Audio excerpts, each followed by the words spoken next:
তিন ধরনের বাড়িতে আপনার মেয়েকে বিয়ে দেবেন না, নাইলে আপনার মেয়ের জীবন ধ্বংস হয়ে যাবে, বরবাদ হয়ে যাবে তার জীবনটা। এই তিন ধরনের ঘরের সাথে কখনোই সম্পর্কে জড়াবেন না। দর্শক, একদিন হজরত আলী রাদিয়াল্লাহু তাআলা আনহু তার খেলাফতের মসনদে বসেছিলেন। তখন একজন ধনী লোক তার কাছে এলো। ওই লোক অত্যন্ত সম্মানিত একজন ব্যবসায়ী ছিলেন এবং তিনি অনেক উদার ও দানবীর ছিলেন। সেই লোকটির চেহারায় খুবই দুশ্চিন্তা আর পেরেশানি ছিল। আমিরুল মুমিনিন হজরত আলী রাদিয়াল্লাহু তাআলা আনহু বললেন, কি ব্যাপার, আপনাকে এত পেরেশান মনে হচ্ছে কেন? তখন সেই ধনী ব্যক্তিটি বলতে লাগলেন, হে আমিরুল মুমিনিন, আমি আমার অত্যন্ত আদরের মেয়েকে বিয়ে দিতে চাই, কিন্তু আমি ভয় পাচ্ছি যে আমার মেয়ে বিয়ের পর হয়তো দুঃখ, কষ্ট এবং পেরেশানির মধ্যে পড়ে যাবে। আমি এবং আমার স্ত্রী নিজেদের মধ্যে পরামর্শ করে আপনার কাছে এসেছি। আপনি আমাকে এমন একটি পরিবারের কথা বলুন, বা এমন কিছু নিদর্শন বা এমন কিছু কৌশল বলে দিন যে কৌশল অবলম্বন করে আমার মেয়েকে আমি একটা ভালো পরিবারে বিয়ে দিতে পারি, যেখানে আমার মেয়ের সংসার চিরকাল সুখ শান্তিতে ভরে থাকবে এবং আমরাও যাতে আমাদের আদরের মেয়েকে সুখী দেখে আনন্দিত হতে পারি। লোকটির চেহারা দেখে হজরত আলী বুঝতে পারছিলেন যে লোকটি তার মেয়েকে অত্যন্ত ভালোবাসে এবং কোনোভাবে চায় না বিয়ের পর তার মেয়ে কোনো কষ্ট পাক। যেভাবে আদর আর ভালোবাসা দিয়ে মেয়েকে বড় করেছে, লোকটি চায় বিয়ের পরেও যেন তার কন্যা সেভাবে আদর ভালোবাসায় থাকে। তখন আমিরুল মুমিনিন হজরত আলী রাদিয়াল্লাহু তাআলা আনহু সেই লোকটির হাত ধরে তাকে শান্ত করে বললেন, মাত্র 3টি বিষয়ের প্রতি খেয়াল রাখবে ভাই।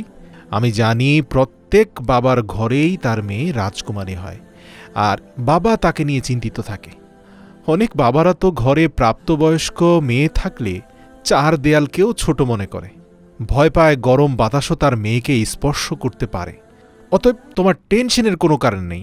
1 নম্বর যে বিষয়টা আমি তোমাকে বলবো, এমন ঘরে তোমার মেয়েকে বিয়ে দেবে না যেই ঘরের পারিবারিক সিদ্ধান্ত মহিলারা নিয়ে থাকে আর পুরুষরা নারীদের সিদ্ধান্ত মেনেই চলে। হজরত আলী বললেন, তুমি তোমার মেয়েকে কখনোই এমন বাড়িতে বিয়ে দেবে না যেখানে মেয়েদের কথাই পরিবার চলে। তাহলে তোমার মেয়ের সংসার স্থাপনের আগেই ধ্বংস হয়ে যাবে, তোমার মেয়ের জীবনটা নষ্ট হয়ে যাবে। প্রিয় দর্শক, আমরাও দেখে থাকি যখনই কোনো মেয়েদের বিয়ে ভেঙে যায়, সে মেয়ে যতই সুন্দরী আর যতই ভদ্রনম্র হোক না কেন, অনেক গভীরে ঘাটাঘাটি করে অধিকাংশ ক্ষেত্রেই খুঁজে পাওয়া যায় নারী কর্তৃত্ববাদী পরিবারগুলোতে সাধারণত একজন নারী অন্য নারীর অধিকার প্রতিষ্ঠার ক্ষেত্রে অত্যন্ত দুর্বল হয়ে থাকে। আর এই জন্য আল্লাহ রাব্বুল আলামিন পারিবারিক সিদ্ধান্তগুলোর দায়ভার পুরুষের কাঁধে দিয়েছেন। এরপর হজরত আলী রাদিয়াল্লাহু তাআলা আনহু বলেন, 2 নম্বর যে বিষয়টা তুমি মাথায় রাখবে সেটা হচ্ছে, যে বাড়িতে নারীদের কোনো সম্মান নেই, যেখানে কেবল পুরুষের শাসন চলে, এমন ঘরেও তোমার মেয়েকে বিয়ে দেবে না।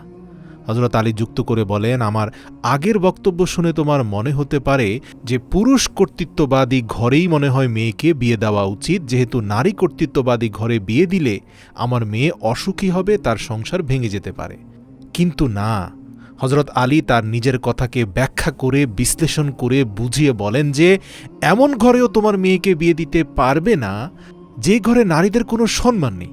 দর্শক, আমরাও আমাদের আশপাশে অবশ্যই দেখেছি এবং শুনেছি এমন অনেক ঘর আছে যেগুলোতে পুরুষেরা নারীদেরকে জুতার তলা মনে করে, অথচ আমাদের প্রিয় নবী হজরত মুহাম্মদ সাল্লাল্লাহু আলাইহি ওয়াসাল্লাম বলেছেন, তোমরা যা খাও তোমাদের স্ত্রীদেরকেও সম্মানের সাথে তা খাওয়াও।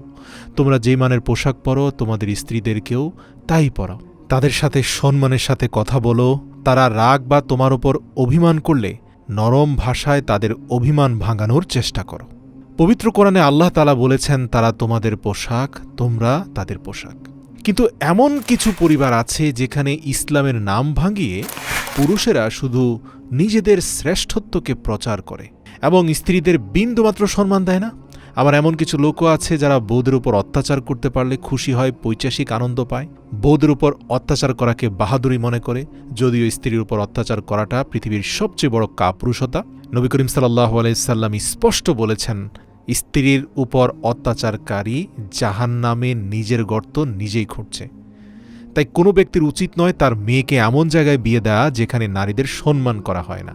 হযরত আলী রাদিয়াল্লাহু তাআলা আনহু নিজের কথার ব্যাখ্যা দিয়ে বলেন, মূলত পারিবারিক সিদ্ধান্তগুলোর কেন্দ্রবিন্দুতে যেন পুরুষ থাকে, আবার একইভাবে সেই পুরুষ যেন নারীদের প্রতি রেসপেক্টফুল হয়, সম্মান প্রদর্শনকারী হয়, এমন পরিবার খুঁজে বের করে নিজের মেয়েকে সেখানে বিয়ে দাও।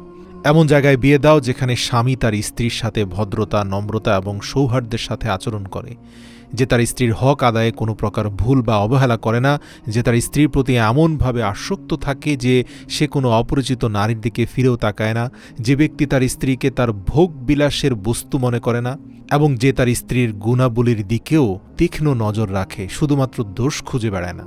ছোটখাটো ভুলকে উপেক্ষা করার মতো যোগ্যতা যে পুরুষের আছে, সেই পুরুষের কাছে তোমার মেয়েকে বিয়ে দাও।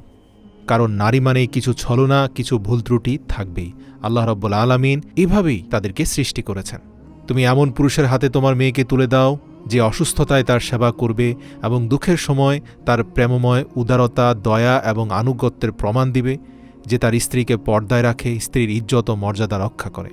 এরপর হযরত আলী রাদিয়াল্লাহু তাআলা আনহু তৃতীয় নম্বর যে পরামর্শ দিলেন সেটা হচ্ছে, তোমার মেয়েকে তুমি এমন জায়গায় বিয়ে দেবে না যে পরিবারে বিবাহ বিচ্ছেদ বা তালাক খুবই সাধারণ ব্যাপার। এই যেমন ধরো, যে ছেলের কাছে বিয়ে দিচ্ছ তার বাবাও খুব তালাকপ্রিয় মানুষ, অথবা তার মাও খুব তালাকপ্রিয় মানুষ, তার ভাইয়েরাও প্রচুর তালাক দিচ্ছে, বা তার বোনদের মধ্যেও তালাক দেওয়ার খুব হিড়িক রয়েছে। এমন তালাক প্রেমিক পরিবারে কখনোই তোমার মেয়েকে বিয়ে দেবে না। অনেকেই মনে করেন তালাক দেওয়া তো ইসলামে বৈধ, পবিত্র কোরআনেও তালাক নামে একটা সূরা আছে, কিন্তু মাথায় রাখতে হবে আল্লাহ যেখানে স্বয়ং নিজেই বলেছেন, অযথা তুচ্ছ ঘটনাকে কেন্দ্র করে তালাক দিলে আল্লাহর আরশ কেঁপে ওঠে। এ পৃথিবীর সবচেয়ে অপছন্দনীয় হালাল কাজ হচ্ছে তালাক দেয়া, আর শয়তান এটাকে খুবই পছন্দ করে। সব শুনে সেই সম্মানিত ধনী ব্যক্তিটি অত্যন্ত খুশি হল। সে হযরত আলী রাদিয়াল্লাহু তাআলা আনহুর কাছে এসেছিল অত্যন্ত পেরেশান হয়ে, কিন্তু হযরত আলী রাদিয়াল্লাহু তাআলা আনহুর কথায় তার মন থেকে সমস্ত পেরেশানি এবং দুশ্চিন্তা দূর হয়ে যায়। আল্লাহর কাছে আমরাও প্রার্থনা করি আল্লাহ তাআলা যেন আমাদের সকল বোন ও কন্যাদেরকে তাদের স্বামীর সংসারে একটি সম্মানজনক জীবন দান করে। আমিন।